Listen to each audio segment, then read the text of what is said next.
This is David Friedman for TCA Crossroads, where entrepreneurs and investors meet. And I'm with my colleague and friend, Dave Burkus. How are you, Dave? I'm doing fine, David. We have a guest today that I think I'm going to enjoy. He's a member of TCA and certainly an active one, and has some insights for us. But I bet you he has some background to tell us about too. So you take over, and I'll just listen and ask a few questions when the time is right. Yeah, we'll go pepper him because I think this will be exciting for both the entrepreneurs as well as the investors. So I'm going to bring on George, and there he is. Hi, George. How are you? Good to hear both of your powerful radio voices. Ladies and gentlemen, George Carpenter. So, George, welcome to TCA Crossroads. This, is our podcast, and you have been a member of TCA for quite a while. Tell us a little about yourself and how you got into this angel investing business. Basically, I've run 4 companies that were kind of turnarounds, and 3 out of 4 of them we did well. And after my 4th one, my wife and I went back and we looked at how we did. And the one that I was CEO for 3 days, we did the best on. It was a unicorn. So she said, let's graph this. Okay, maybe you're really good at picking great ideas. And then, let somebody else run it for the 18th year. So I've been investing ever since. Now, I remember when you and Jill both joined TCA. In fact, I thought Jill was the main participant in this until she became a big executive over at Lucid. And you were like just learning the ropes from Jill, right? Or you were just the strong silent type? Which one? We could say that, sure. Yeah, you've given them a very poor set of choices here. So let's be careful about that. We've made a lot of investments together. My first company was a division of Baxter that was going to go out of business because they had a deal. They were selling us and the deal didn't close. So I got all the employees together and we bought it. But the dirty little secret is, A, I was afraid to tell her I was going to lose my job if we didn't do this. And B, we paid for it with her bonus from SC Johnson. So she and I have been kind of welded at the hip in terms of angel investing since about 1990. And I thought you guys both did great when, I remember you both participating, in our meetings. I thought it was excellent. I think you balanced both of us. I was only kidding about you sitting on the sideline, but no worries. I just have a high regard for both of you. What's your background, though? You came out of Johnson & Johnson? No, I started out in a steel mill, if that's helpful. And this was like the best job I've ever had. Now, hold on. Now, you didn't know Jennifer Beals from Flashdance, I thought I'd throw that one in. There you go. Yeah. Okay. No, this was in Indiana Harbor Works at Inland Steel. It was the first job out of college.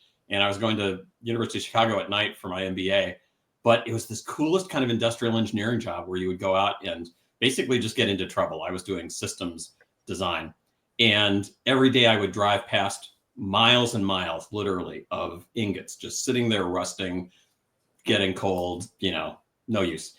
And I was on this project where we were trying to come up with a standard manufacturing cost for ingots. This is good radio, right? And at some point we realized, if we didn't let them get cold and sit there in inventory for a year or two, we might actually be able to take a warm ingot, send it to the rolling mill, and it would be a Honda Fender in, a couple of weeks. Turned out that saved about $300 or $400 million in BTU costs, just letting them get cold and reheating them. So that was my first experience in business. I thought, it all must be this easy. And Jill reminded me after about 4 years, steel is not going to be the main industry in America, although maybe it will be again. And so I went to work for Baxter Healthcare about a month later, and did similar stuff with Baxter. Yeah. So do you basically invest in across the board, or do you invest in healthcare? Do you invest in what your background is, or do you invest in things that are complementary to what your background is? Really complementary. All of our companies have been med tech of one flavor or another, and usually AI or software. So, and by AI, I mean, like the joke in Silicon Valley, you tell your investors you're doing AI, you tell your employees you're doing machine learning, and you really just tell the engineers to make a logistic regression model that works. Right. So that's done in several of my companies. And we ended up being market leaders in 3 of the 4 companies. Got it. Now, you joined TCA quite a while ago. Why did you choose TCA? Because there are other groups that you could have been associated with. Well, I'm in those 2. That's just like I have no filter. I'm in Meta and Sandhill Angels and various flavors of TCA, and so my main driver really is total return. So that's the one thing that I think I'm fairly good at filtering, and still most companies are going to die even if you chose them well. But the thing that I like about TCA, as I've been able to be involved, I did a ton of Six Sigma and kind of total quality stuff in my career, and so I figure if I can just make the raw material that goes into screening the best, so that stuff that we end up sending to the full TCA group, is a fortified sample. Even if they only pick 10% of them, it's 10% of good stuff. And so I've been very committed to being involved in the life sciences screening ever since 4 years ago. So let's do this. Let's take us through how you look at a deal from when the application comes in to the pre-screen, to the screening, to the due diligence, and then through the funding. And Dave, pipe on in with some of the other harder questions that I may give you some softballs. Dave will ask you the hard one, but Sure. when we get a lot of deals in from TCA, we have this platform startup steroid now. Do you look at the platform and see what deals are around? Do you contribute deals to the platform, or do you wait for the screening people? How does it start? And then what's your role in the pre-screening? I'll start at the back end, because my role in pre-screening is I'm involved in all of the ones that make it to life sciences Got it. screening. And my test for that, really, I have the advantage of hearing Dave Burkus say this so many times. It's really management. I've done 4 turnarounds, so I feel like give me a good CFO and a good lawyer, and I can turn around almost anything. And so it really comes down to, is this a person with integrity whose idea is at least half baked and who could make it the long distance? I really want to support good entrepreneurs, and I feel like I feel their pain because I've been there. So that's what I look for right at the outset.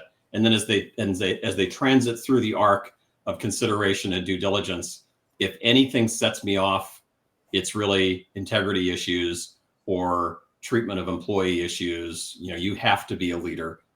And if you have those things, I don't care if you start out, I don't know, making vinyl records, and then you turn out to make all of the Marriott software. That's fine. As long as you're a stand-up person who people want to follow, you can make a great company. You're pressing all the buttons. Thank you very much, George. But you're very right.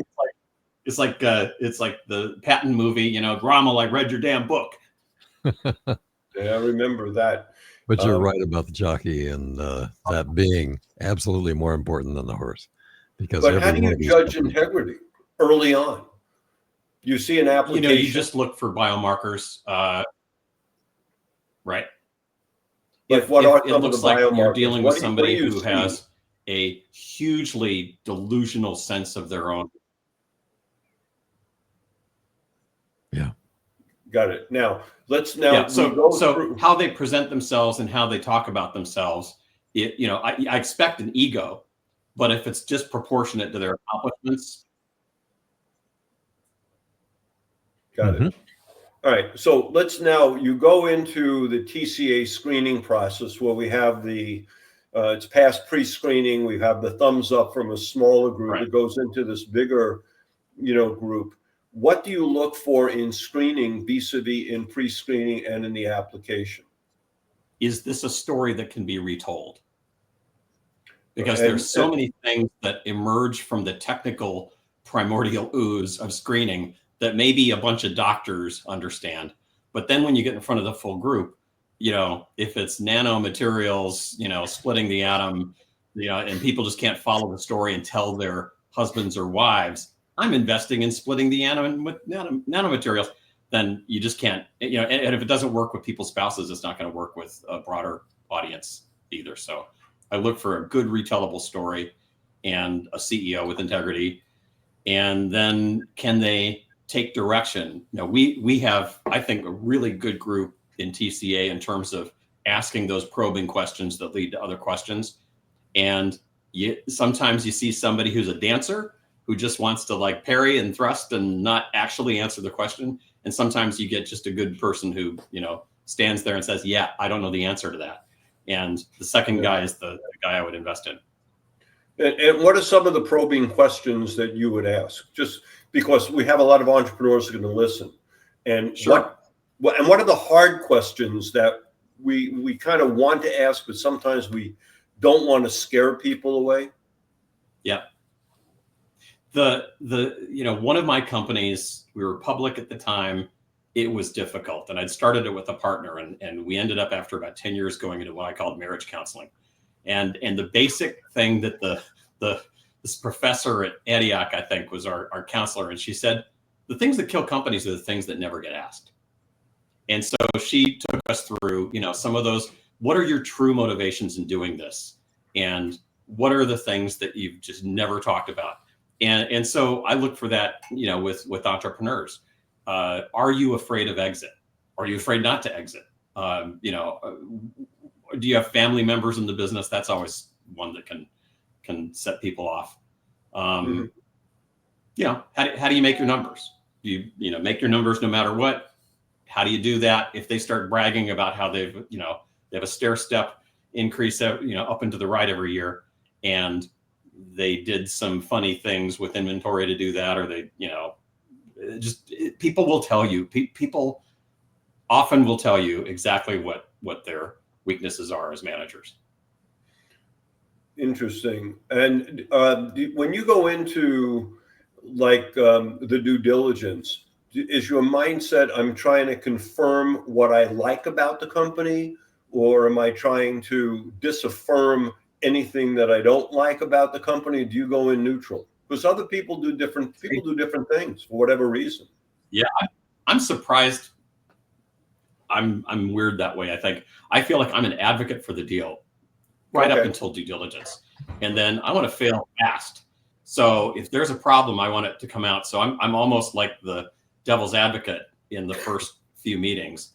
Behind the scenes, I will still advocate to try to get them over the line. And there've been a couple deals that we've invested in that I think I saved from the wastebasket, because to me they were clearly a clearly defensible scientific position, and they already had revenues, and just like things that to me are biomarkers of a company that could be successful. But I do feel like due diligence, you don't want to have a month-long due diligence where you find out everything at the end. You want to find out the worst things as early as possible, and even at the risk of turning off the entrepreneur.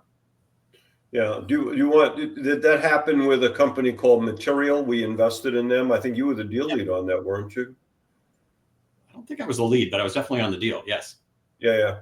So I always had you as the lead because I kept seeing your kitchen in the background with all your fine pots and pans and knives all around. Are you saying I kept them in business? That's what made me think about you. What was some of the thinking on that one? What were some of the thoughts on Material? Why did you like it? What were the things, and how did you help the CEO sort of wend their way through the TCA process? I thought they were a great team, the CEO and the COO, and I do not have background in retail or consumer at all, so it's really kind of I'm learning on the job. But what I was really impressed with is I know what I know of retail is that a lot of companies get the big order and then go out of business. It's a tough working capital business, tough on inventory, very tough on logistics, and we've been through the supply chain issues. So their COO really nailed the ability to grow working capital and the ability to stage the company and make stuff outside of China. And just like every tough question we had, they had a quick answer to. And she was a very compelling speaker. And here's somebody I know who can raise the next round and the round after that. So to me, it was a great combination. And when you find a combo like that, they could be doing plumbing equipment and they'd still be successful. Yeah. So was that the story that you fell in love with, or did you fall in love with the team, or did you fall in love with the product market fit or the scalability? Was there one other than the team, which we know is the most critical? Yeah. But other than It was that, the team what were the highlights? The results they had achieved to date in an absolutely brutal category. I don't know many people who've made successful consumer businesses selling online, and they had done that already. So really, it's just a question: are these people capable of scaling? Do they listen? Do they take direction? Do they admit what they don't know? And they clicked all those boxes for me. Got it. So if you were to take a look at the companies that you have either run, exited, or those that you were involved in from the investment point of view, also you can include Jill's perspective because it may be a little different, it may be the same. What are some of the top items that you would tell the entrepreneur so that they can have the best chance of getting funding?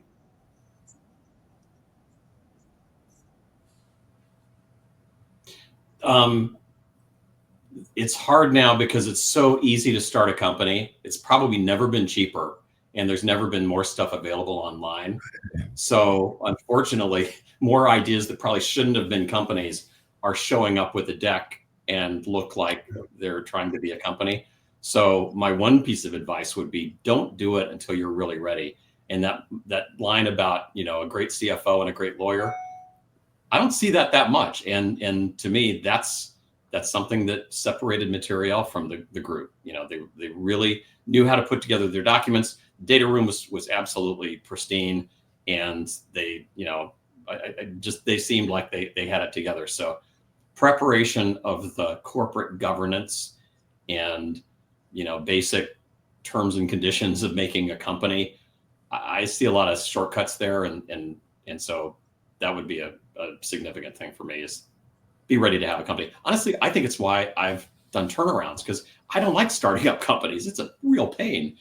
But if you can, get something that's already going in this direction and it's lost a wheel, but it's still a company, then that makes it a lot easier than starting up from. I have a lot of respect for people who start. I want to jump in on the idea of a clean company with a great data room and backup with the right professionals. It is so right that the earliest stage, they can't afford to do that.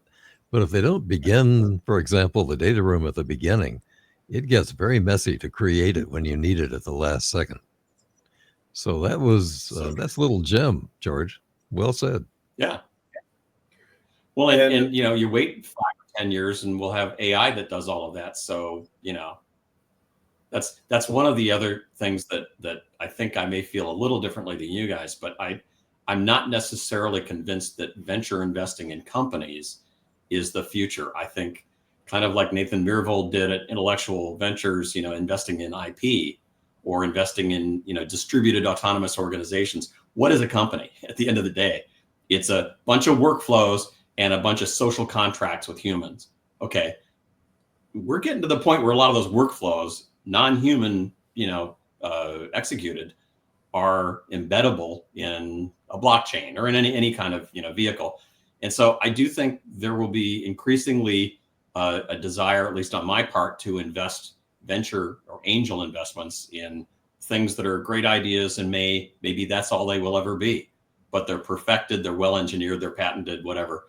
But you can put software around them and make them live on the web as if they were a human. Yeah. Do you see a change in the angel investing environment?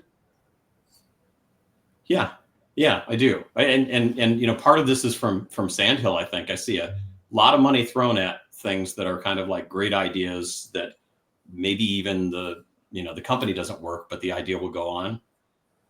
So yeah, I think, I do think angel investing tends to lag venture and some other things. So I'm glad that we're getting into venture. And I think, I do think, angel tends to lag. It looks like we do on valuations. Everybody lost money in 2022.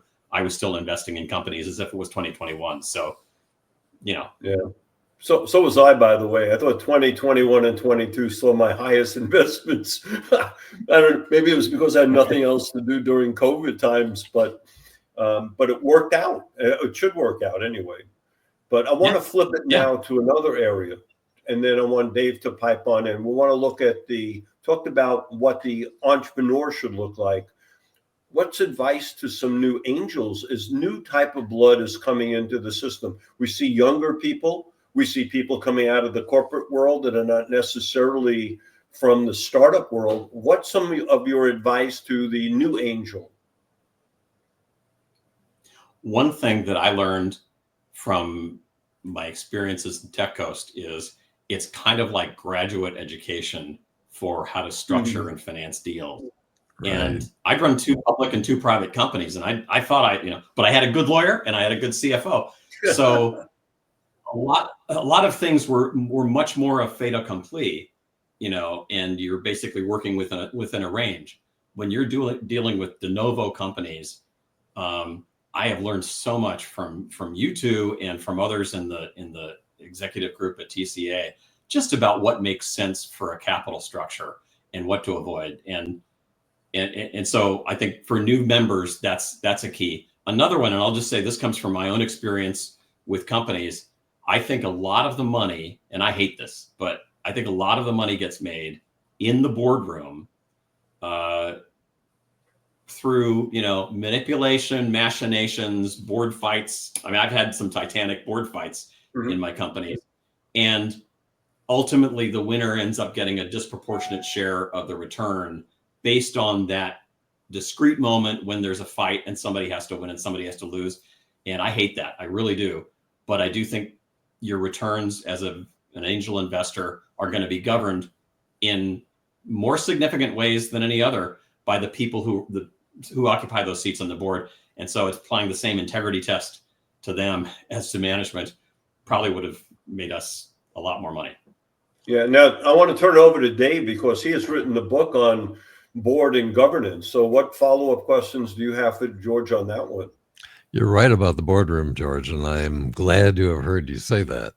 It's also true that you make your money going in, which most people don't realize. If you were to go back to October 2021, the height of our market, and David alluded to that a minute ago, the valuations were so high that the typical sale for these companies, not in the pharma industry, so you may, question what I'm about to say, is in the $35 to $40 million range. And so if you're coming from Sand Hill Road and you're a member of an angel group up there and you see a $10 million pre-money deal and there's going to be 2 or 3 more rounds, you may get 2x out of that if you're lucky.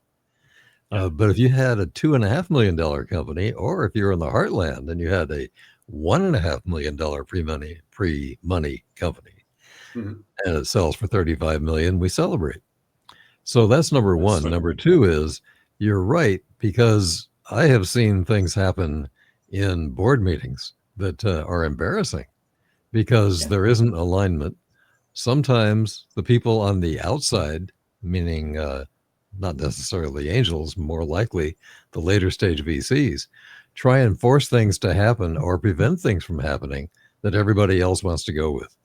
And the last money in has the first say out. And so that means those people have more influence. Sometimes I've seen 2 or 3 instances where they alone can destroy a company just because they weren't willing to put more money in. They weren't willing to let a deal happen. We can keep going forever. So your comment about the boardroom is really right. So George, we're coming toward the end. Think for just a few seconds of what your big takeaways from angel investing are. Well, one is it's a lot funner than I expected. And, running companies, I've always been involved in financings. And I thought, God, those poor junior MBAs who were doing all the due diligence, that's got to be tough.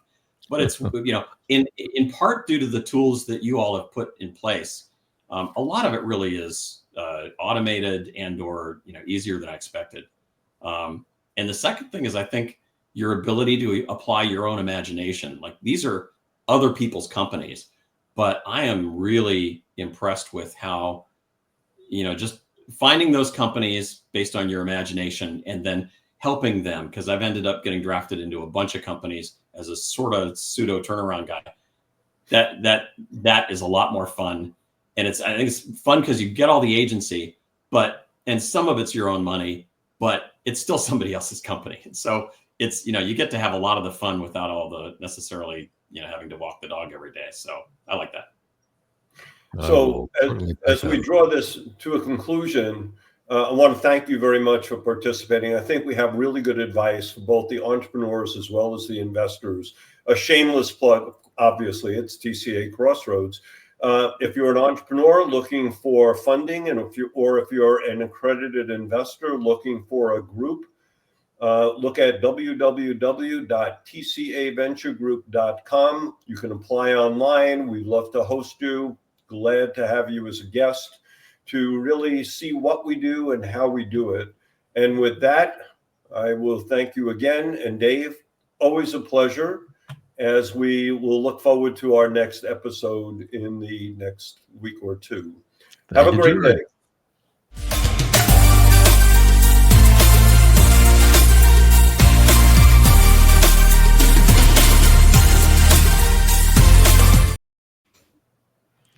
As I